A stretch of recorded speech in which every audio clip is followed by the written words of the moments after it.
بسم الله الرحمن الرحيم. السلام عليكم ورحمة الله وبركاته. حياكم الله وبياكم وبارك الله فيكم وجزاكم الله خير.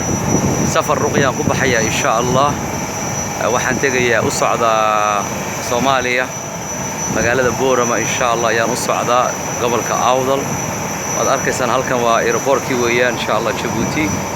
diyaaradii baan sugaynaa, diyaaradii baan raacaynaa إن شاء الله. بارك الله فيكم وجزاكم الله خير.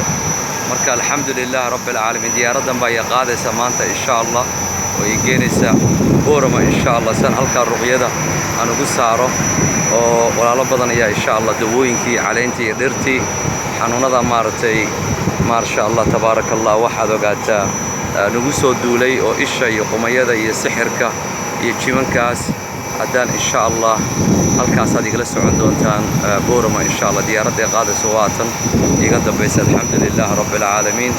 waxaan ku gaadhaynaa saacad from Djibouti ilaa Boorama Awdal إن شاء الله. reer Awdal halkan aan ka wada salaamayna إن شاء الله. reer Boorama halkan aan ka wada salaamayna ما شاء الله tabaarakallah.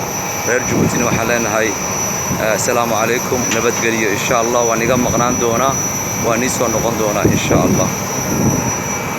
waa Sheekh Jamaal oo niga salaamaya إن شاء الله garoonkii diyaaradda Djibouti